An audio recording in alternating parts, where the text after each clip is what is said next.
Hi guys, I'm Victoria. Welcome back to my channel. I am starting a weekend reading vlog because that is one of the goals that I've had for my channel, is to start vlogging again, and I think doing weekend ones might be a good way to start. And I meant to start it last night, Friday night, but I didn't.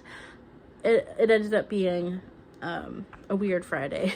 So I'm starting it Saturday morning, so hello, and I am excited to talk to you about what I'm reading, what I'm planning on reading. I am in my son's room, and he is playing over there right now, so if you hear him in the background, that's what's going on. So we will see if he will let me talk for a little bit before he needs my attention. But these are the things that I'm starting this weekend. Well, first of all, this is the first weekend that I'm on summer break officially from work. Yay! I'm a teacher and summer break has just started, so it has been a long time coming and we are so ready for it. And I always have so many goals for summer and things I want to do, but you know, we'll see how many of those things actually get done. But I have many things I want to do this summer, including fix up my house, because when we moved in, we were too busy to do a whole lot of stuff with the house. So I mean, we've done stuff in the past few months, but there's a lot to still do, including unpacking. There's many packing boxes still full of stuff.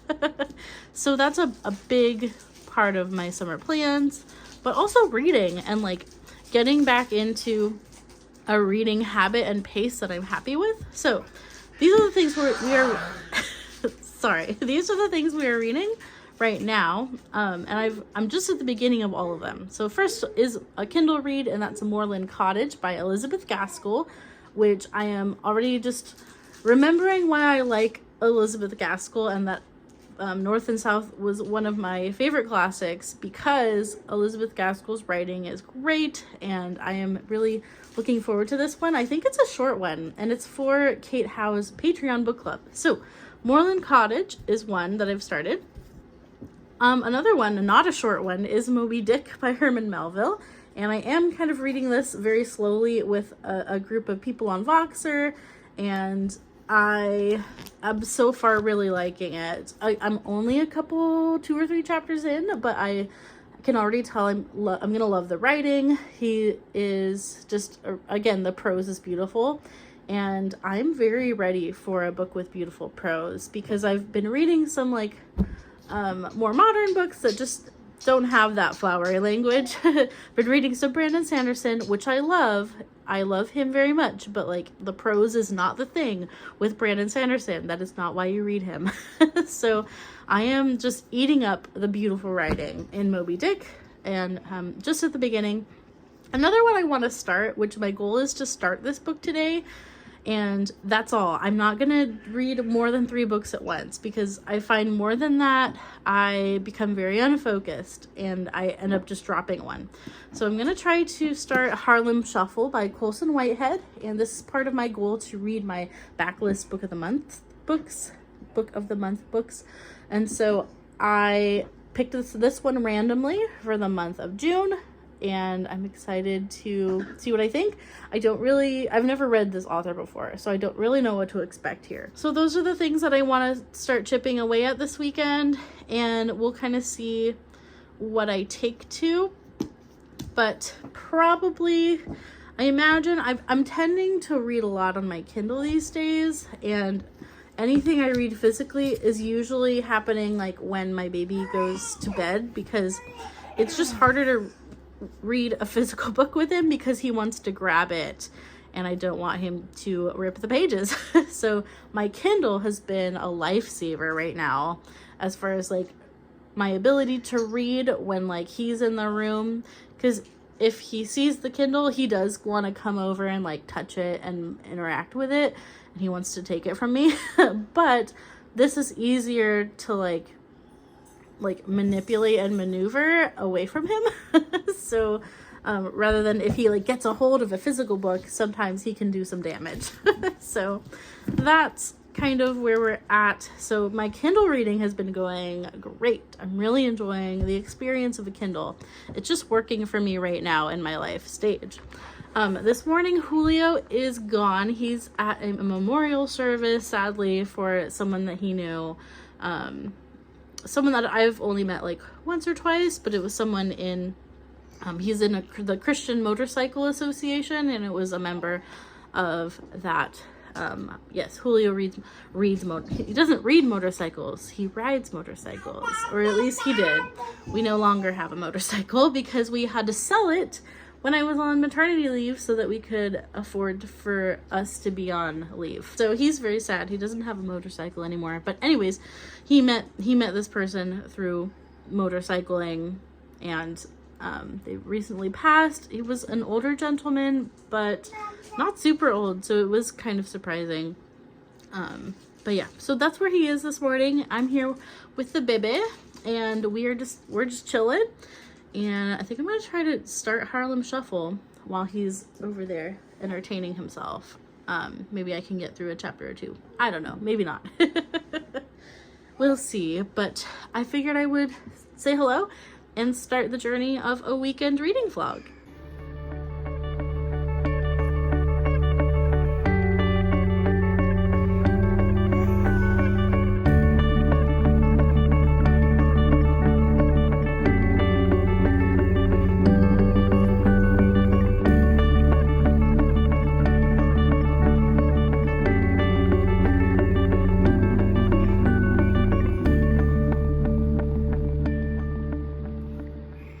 So it's a little bit later. It's almost 1 p.m. The baby has been down for a nap for a little bit, but I bet he's gonna wake up pretty soon.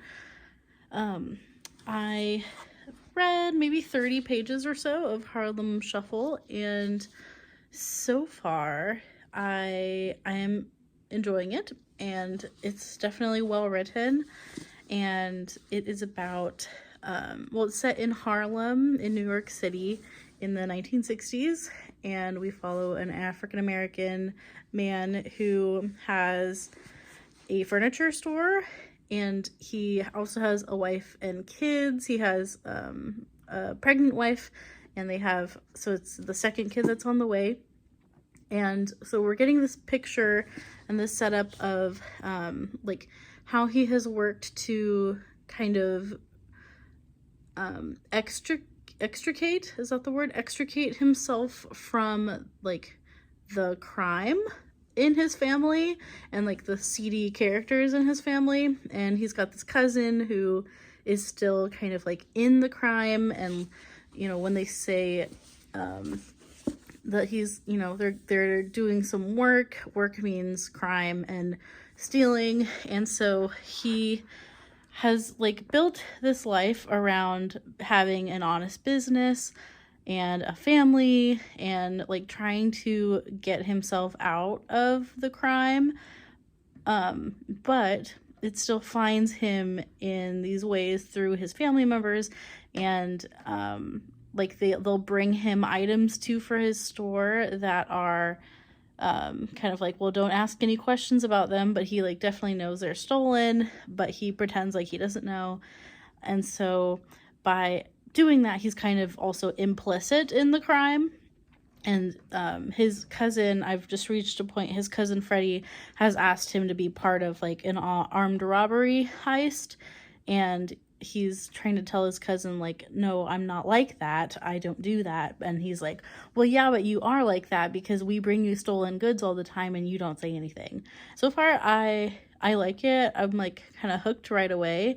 It's well written. It paints a really good picture of like the grittiness of the scene in Harlem and what it would have meant to be a Black man at that time in that setting and a Black family. And I'm definitely interested. I'm looking forward to it, and I'm excited to keep reading. But it's gonna be lunchtime here soon, and Julio is bringing home, he's coming home from the memorial service. He's gonna bring home some Ono Hawaiian barbecue, which if you don't know what that is, it's very yummy. It's Hawaiian sort of, it's like a Hawaiian grill place, and they have like chicken katsu and Kahlua pork, and they even have like spam and eggs if you wanted to get that. I think I have never gotten it, but I would like to get it someday. But I'm gonna get Kahlua pork and the chicken katsu, and I'm really hungry and that just sounds amazing. So probably the little guy will wake up here in the next 30 minutes. He's been down for like about an hour, maybe 45 minutes. And Julio will probably get here with the food around the same time. And we'll probably just like hang out a little bit when he gets here and have some lunch and hang out with the baby and just have a nice easy Saturday. So this paragraph is, I think, very indicative of the book Harlem Shuffle and like what I think it's doing. It says Carney was only slightly bent when it came to being crooked in practice and ambition. The odd piece of jewelry, the electronic appliances, Freddie and then a few other local characters brought by the store, he could justify. Nothing major, nothing that attracted undue attention to his store, the front he put out to the world. If he got a thrill out of transforming these ill-gotten goods into legit merchandise, a zap charge in his blood, like he'd plugged into a socket, he was in control of it, and not the other way around, dizzying and powerful as it was. Everyone had secret corners and alleys that no one else saw. What mattered were your major streets and boulevards, the stuff that showed up on other people's maps of you.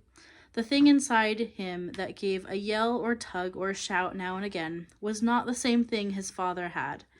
That sickness drawing every moment into its service. The sickness Freddie ministered to more and more. Carney had a bent to his personality. How could he not, growing up with a father like that? You had to know your limits as a man and master them. So I think this book is going to be about how it's actually way harder to master them. I think it's going to be about like how when we let a little bit of wrong slip in, it becomes a much bigger wrong, and that like there's no such thing as being in control of like a life of crime, and that it will get out of control. That's what I think this book is going to ultimately do, from the things I can infer at the beginning. Obviously someone is awake and getting into all sorts of trouble. Yum. I have chicken katsu and Kahlua pork and this yummy mac and cheese thing. It's not mac and cheese, actually. It's like macaroni salad and rice. And my favorite, cream cheese rangoons. And my other favorite, Julio. Hi. And my other favorite, who's also enjoying a snack.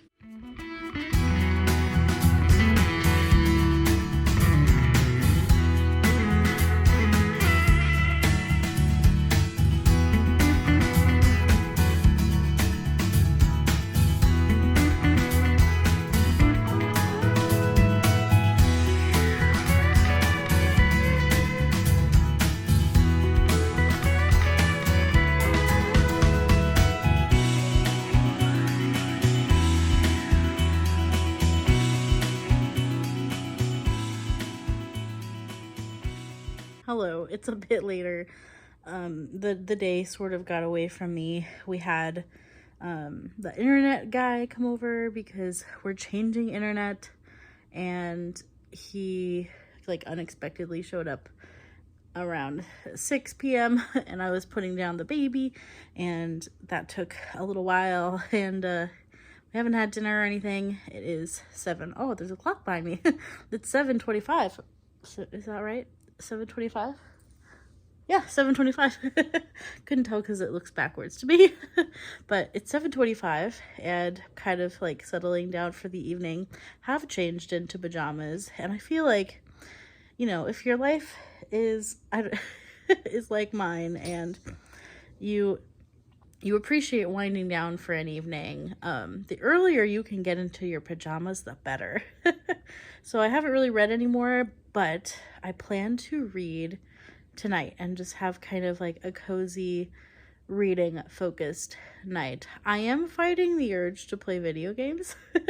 We've kind of like revamped our love for video games in this household a little bit. I'm attempting to play through Breath of the Wild because I have not finished Breath of the Wild, and then Julio's playing Tears of the Kingdom.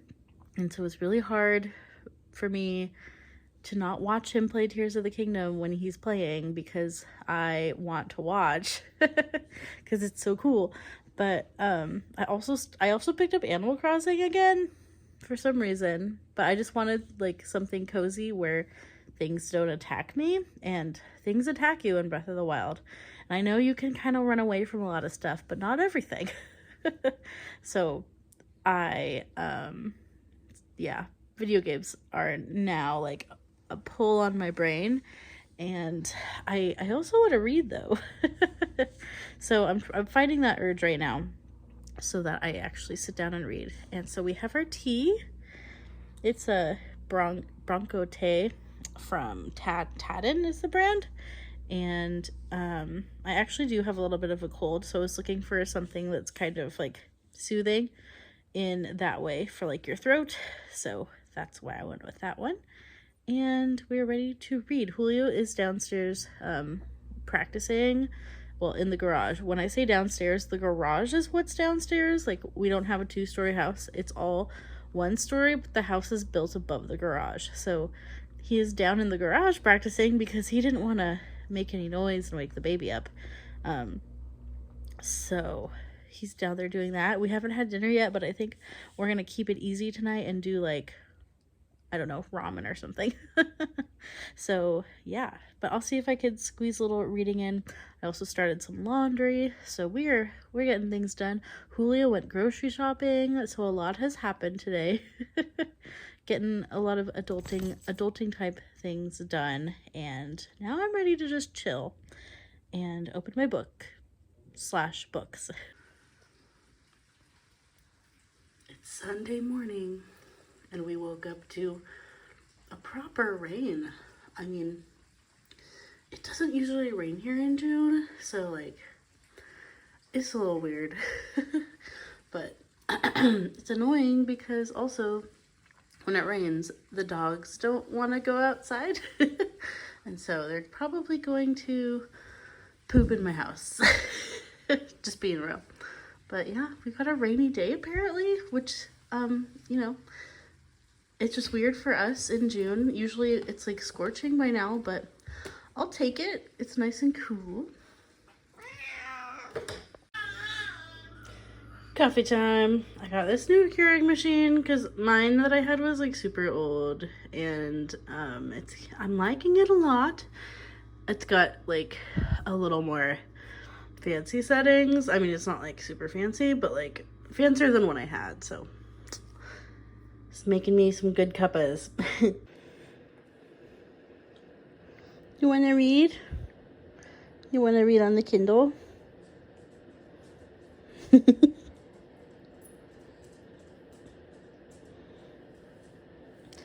It's mine though. You can't have it. Ah. You're gonna make highlights. Hey, are you trying to make notes? So it is a little bit later Sunday morning, still late morning, but I finally managed to get myself ready. So this morning Julio is doing the worship team at church, which means he is gone from like 5 or 5:30 a.m. to about 1 p.m. when he's done, because our church has multiple services. So he is playing in the worship band today. So I've actually stayed home with him because he still has a little bit of a cold, and I do too, honestly. So we decided to watch church online while Dad is out playing with the worship band. But I've finally gotten to sit down and read a little bit because this little guy keeps me busy, huh? We've been busy. We've been so busy. But I've been working on Moorland Cottage by Elizabeth Gaskell, and so I'm about like 25% in, and already like Elizabeth Gaskell is so brilliant and like insightful in the way she expresses like social aspects between people and between characters. So basically, this family of this widow and her children, they went to visit this other household, the Buxtons, and there's a man and wife and a niece and then a son. And so they they have this gathering and meeting and all the like pleasantries of that, and the little girl of Mrs. Brown, who's the widow, the little girl has a great time. It sounds like Mrs. Brown is kind of mean to her daughter, kind of like putting her down a lot, and like nobody listens to the little girl. And I haven't quite figured out how old the little girl is yet, but I'm thinking she's fairly little, like maybe under 10 years old from what I've gathered. And when they come home, Elizabeth Gaskell shows like kind of the gossip on both sides of the households. So we see the Buxtons kind of debriefing on how it went with the Browns coming over, and you know, like the little like gossips and like picking apart the experience and picking apart the lives of the other people. And then we see that happening on the other side, where Mrs. Brown is talking about the Buxtons and, oh, why didn't the wife come downstairs, and like just kind of talking bad about them. And so we see this like, oh, are you okay? Okay, you're good. We see this like gossip thing happening on both sides, which some of her insights into that are very interesting, but someone needs attention right now. I was going to share a quote or two with you. Here. Let's see if he'll let me. Well, you gonna let me? He sees the camera and he's just like amazed. But I think this is Mrs. Brown saying, "Poor Mr. Buxton, what a sad life for a merry, light-hearted man to have such a wife. It was a good thing for him to have agreeable society sometimes," meaning Mrs. Brown is the agreeable society, or so she thinks herself. She thought he looked a deal better for seeing his friends. He must be sadly moped with that sickly wife. And then we get this next paragraph that says, "If she had been clairvoyant at that moment, she might have seen Mr. Buxton tenderly chafing his wife's hands and feeling his innermost soul a wonder how one so saint-like could ever have learnt to love such a boor as he was. It was a wonderful, mysterious blessing of his life. So little do we know of the inner truths of the households, where we come and go like intimate guests." And that's just so true, how I think people have sometimes an idea of how things go in that household, and you kind of make these assumptions about people and how your assumptions could be totally wrong. So I think our assumptions have something to say about us more than the other people. It reveals something about us and our character when we make assumptions about people. And it also talks about the little girl Maggie, and it says, "Maggie's heart sank within her to hear this cold, unkind way of talking over the friends who had done so much to make their day happy.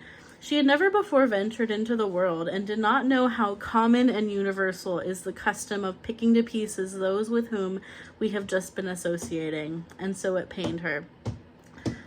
And that's, I think, seeing it through the innocence of a child, and to her, she just had this great day visiting some new friends, and they were so kind and nice, and it was so pleasant.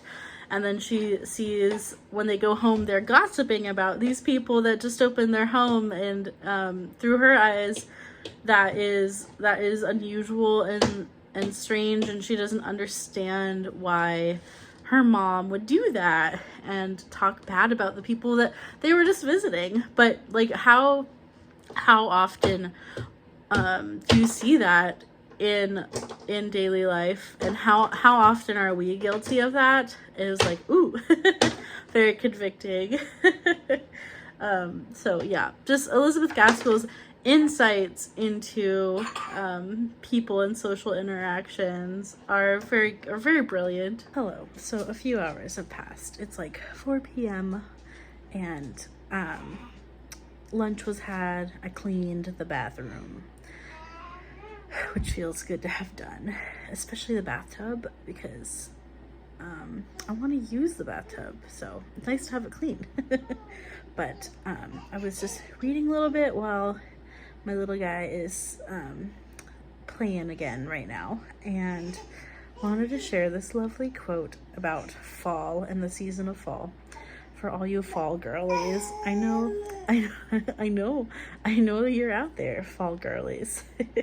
But the quote is, "Now and then a yellow leaf came floating down from the trees, detached from no outward violence, but only because its life had reached its full limit and then ceased.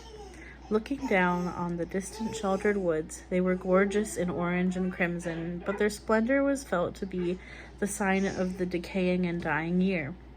Even without an inward sorrow, there was a grand solemnity in the season which impressed the mind and hushed it into tranquil thought."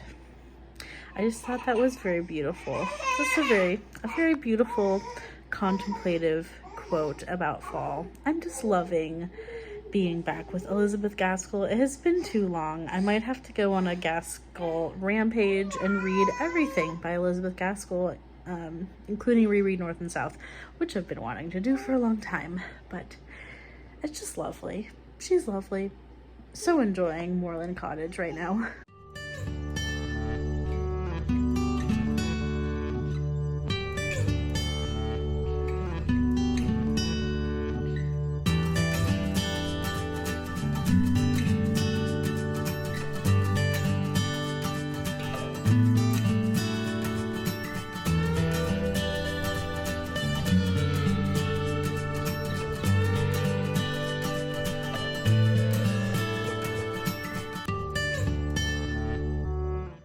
Well, hello there. It is actually Monday. I did not vlog anymore after that last clip, and I just wanted to kind of wrap up this weekend reading vlog. And so I, on Saturday, I started, definitely didn't finish anything this weekend. I started Harlem Shuffle by Colson Whitehead, and I would say I am intrigued. The writing style I'm getting used to. It's not like hard to read per se, but it is a little bit, it's kind of like going between his thoughts and like what's going on in the world. And so it's just a little bit of a particular style, I'll say. So it doesn't flow quickly for me yet. So I'm hoping that it will once I kind of like get my bearings with the story. But I'm intrigued to see where it's going, even though I kind of think it's kind of like I already feel like I know where it's going, but maybe not. I could be kind of wrong. And then I totally loving Moorland Cottage by Elizabeth Gaskell, and I actually read a bunch last night, and I'm about 60% through that one. And just loving Elizabeth Gaskell and her stories and her characters and her writing and her insights. She's just such an insightful author into people and the social interactions between people.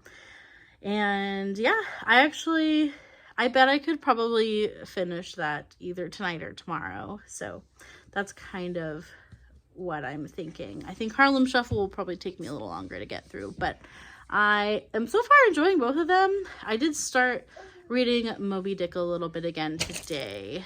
So I can't decide if I'm gonna get a little more into Moby Dick later tonight for my nightly reading, or if I'm gonna try to finish Moorland Cottage. I might try to finish Moorland Cottage actually, since I'm on a roll with that. I know.